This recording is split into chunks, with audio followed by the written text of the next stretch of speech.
Okay, I've finished making these little tabs, which are for the holder runners. And I've put the old, or the cap from the other one. I've just attached it on, just helps me line them up. So I'm just going to weld all these on now, and just using that to help line it up. Straightforward welding job, and then I'm going to do the same on the cap fin, end cap.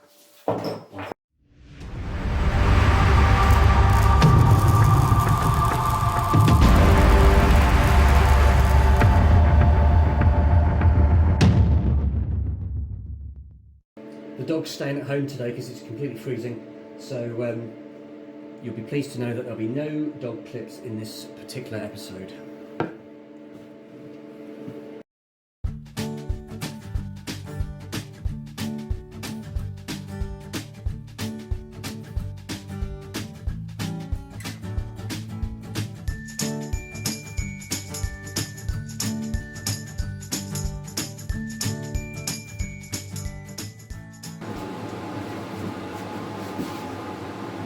In the club, Rick asked me a question, which was how I did the seat on Jodie B. So just while I wait for this to cool down, I'll just go and do a quick video of that, of how I put the seat together.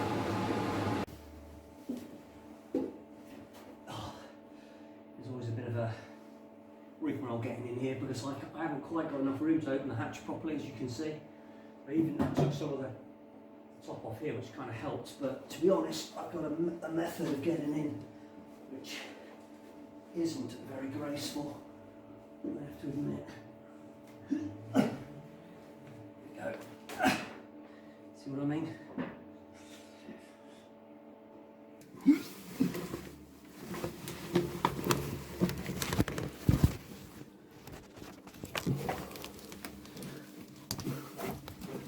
Pitch black in here.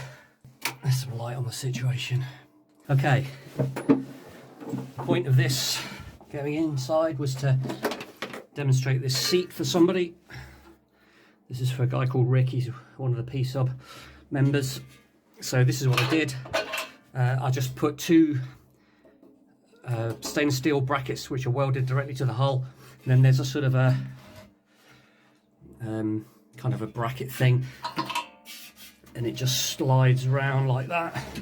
Now what I did is I actually didn't want this to be too free, so it's actually quite stiff, and that is convenient because it holds it in a sort of it makes it quite difficult to actually spin it out.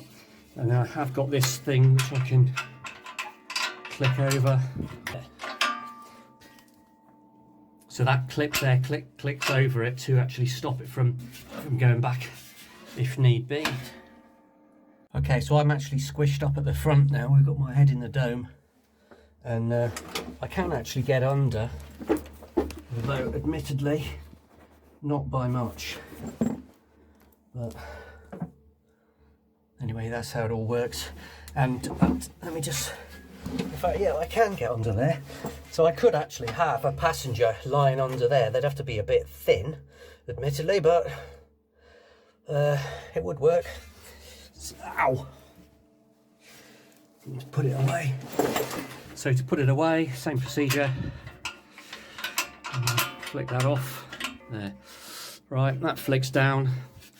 And the whole thing folds like that, and then folds up like that. So there's the bracket that it all attaches to.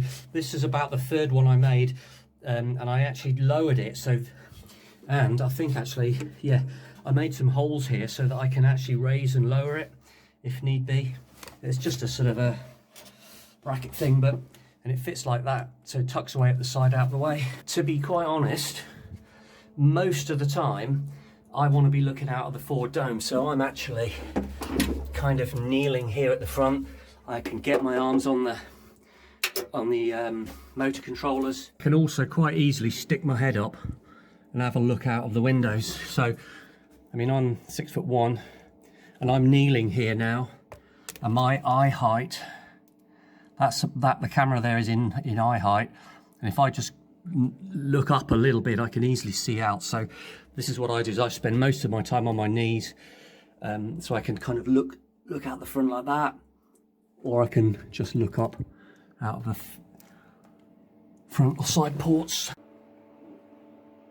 Getting out is kind of the opposite. I'm not sure which is more awkward. Actually getting in is worse.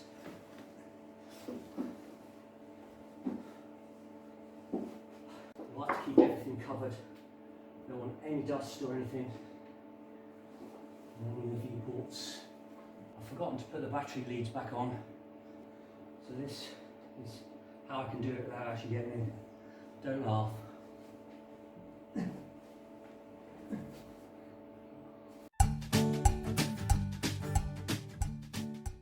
I've just taken the lens out of my old helmet. I was just going to try see if I could get a weld bead on the camera. There's absolutely no need to do it. Just I'm going to put this there. Oh, that might work. Right, I think I've got it focused. I think. Don't touch it. It's all held together with tape.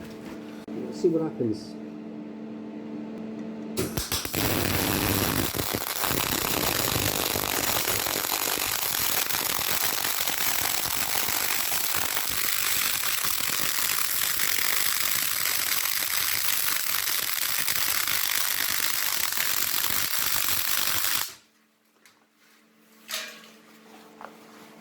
Just took the lens off.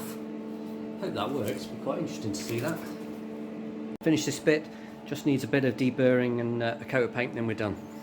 Okay, just finished deburring. Just going to give it a quick coat of zinc primer. Point away from facing fire. Sounds easy enough.